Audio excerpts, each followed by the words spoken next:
But I think it's also okay to read something from Papa's first book at this juncture to make a particular point. The book is Path to Nigerian Freedom. Okay. Again, I always tell people, if you find any book by Papa, please buy. Okay.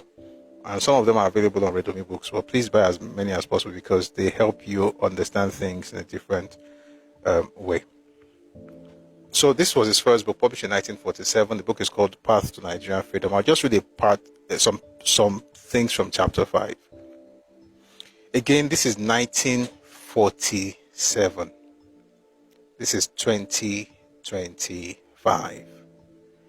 This is 78 years ago. There are people who were not visionary, but all they did was to shut this down, and that's why we are where we are. Let me read to you what he said. If rapid political progress is to be made in Nigeria, it is high time we were realistic in tackling its constitutional problems. Nigeria is not a nation. It is a mere geographical expression. There are no Nigerians in the same sense as there are English, Welsh, or French. The word Nigerian is merely a distinctive appellation to distinguish those who live within the boundaries of Nigeria from those who do not. There are various national or ethnical groups in the country. 10 such main groups were recorded during the 1931 census as follows: Hausa, Igbo, Yoruba, Fulani, Kanuri, Ibibio, Munshi, Otiv, Edo, Nupe, and Ijaw.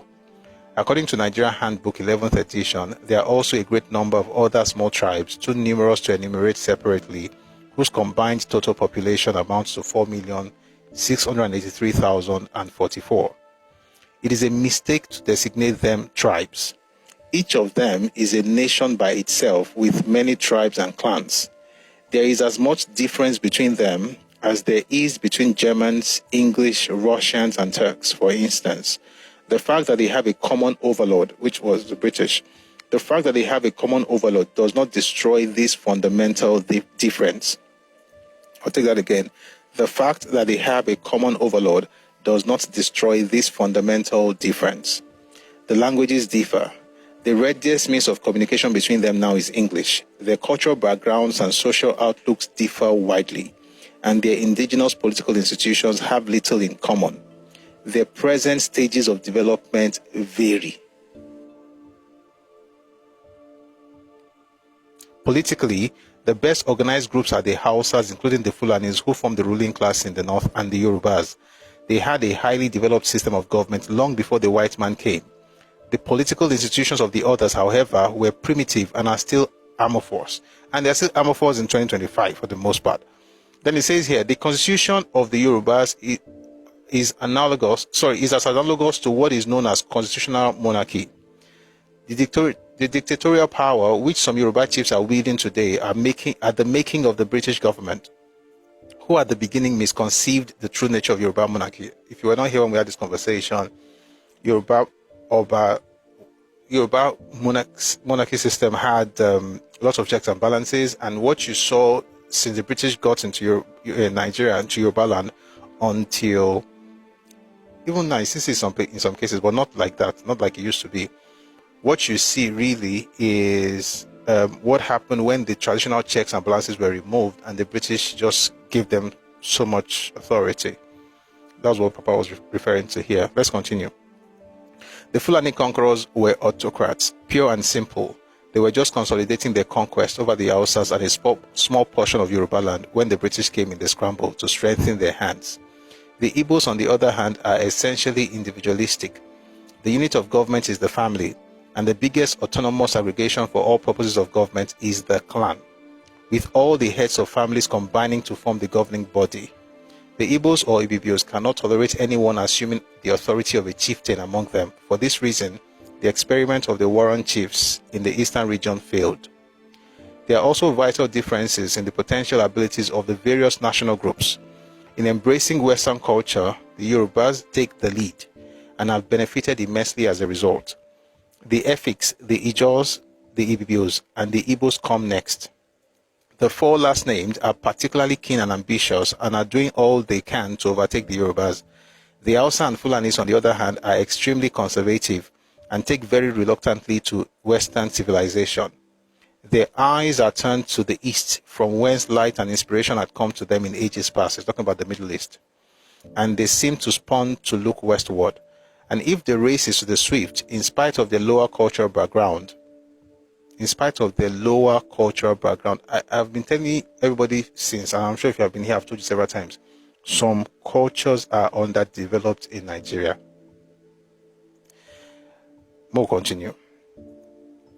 It says, and if the race is to the swift, in spite of their lower cultural background, the Igbos or the Ibibios would certainly qualify for self-government long before the Hausas. Above all, a deep religious gulf runs between the northern and southern portions of the country. The peoples in the western and eastern regions of the south approach religion with remarkable moderation and nonchalance. Christians, Mohammedans, and so-called pagans mix in society without restraint. That's in the western side, not in the eastern side. Mohammedans will be the Muslims, pagans will be the traditional worshippers. The people in the north, however, are extremely fanatical about Islamism. They have an open contempt for those who do not share their religious beliefs. There's something I'm looking for. 1 second. All these incompatibilities among the various peoples in the country militate against unification. For one thing, they are bound to slow down progress in certain sections. And on the other hand, they tend to engender unfriendly feelings among the diverse elements, thus forced together. The more alert and ambitious groups like the Igbos and the Ibibios are impatient and are at an increase in pace of political, educational, and economic development. I'll take that again.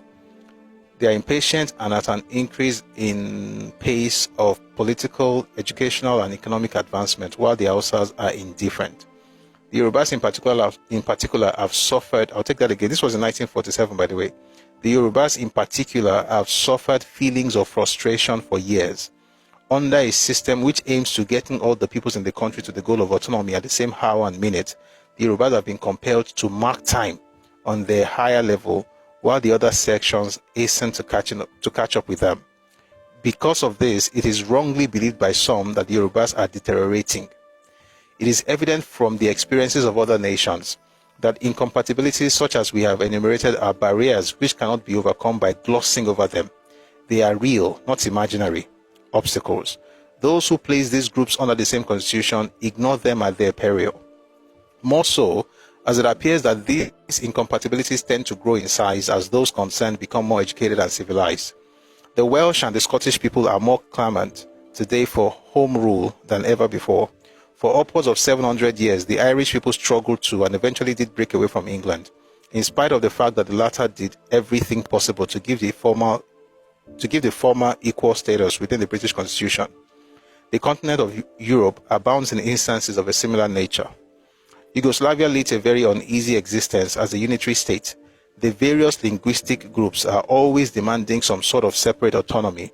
The Croats, next only to the verbs in number, and more than double the other three minorities put together, are the most insistent among the lot.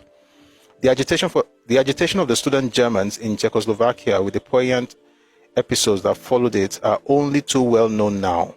Under a system of proportional representation, they still clamored for autonomy.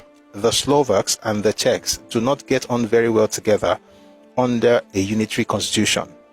In Belgium too, the Dutch-speaking Flemings have always demanded autonomy within the framework of the Belgian constitution. Experts can propound learned theories as to why people having different languages and cultural backgrounds are unable to live together under a democratic unitary constitution. But the empirical facts of history are enough to guide us. It has been shown beyond all doubt that the best constitution for such diverse peoples is a federal constitution. This is exemplified by the Constitution of Switzerland, which is acclaimed to be the best and the most democratic in the world, since it gives complete autonomy to every racial group within the framework. The amended Constitution of the USSR, wherein each republic becomes autonomous, is also an instance in point. With regard to the effect of religious difference on political unity, India is an outstanding example. Our experience is well worth bearing in mind in tackling the constitutional problems of Nigeria. Lord Wavell's constitutional proposals are just a wee bit short of complete self-government, but to the astonishment of India's friends and admirers, she is unable to get what she has for years. I'll take that again. But to the astonishment of to the astonishment of India's friends and admirers, she is unable to get what she has for years been painfully working for because of religious fanaticism. It is now no more the Congress leaders but the Indian Muslims of the Muslim League who stand in the way of India's political advancement. That eventually led to what happened with Pakistan. It is now no more the Congress leaders but the Indian Muslims of the Muslim League who stand in the way of India's political advancement. And it must be said at once that the Muslims of northern Nigeria are no less fanatical and intolerant than Jinnah's Indian Muslims. What is more, the government of Nigeria has all along helped to keep the flame of this fanaticism and intolerance burning brightly by pursuing a separationist policy in the north. There was a time when the government forbade Christian missionaries would hurt the religious susceptibilities of the Muslim north, and it is argued that this might react unfavorably on conduct of political affairs. What they're saying basically is that there was a time when the British did not allow missionaries to go up north because they were trying not to go against the sensibilities of northern leaders.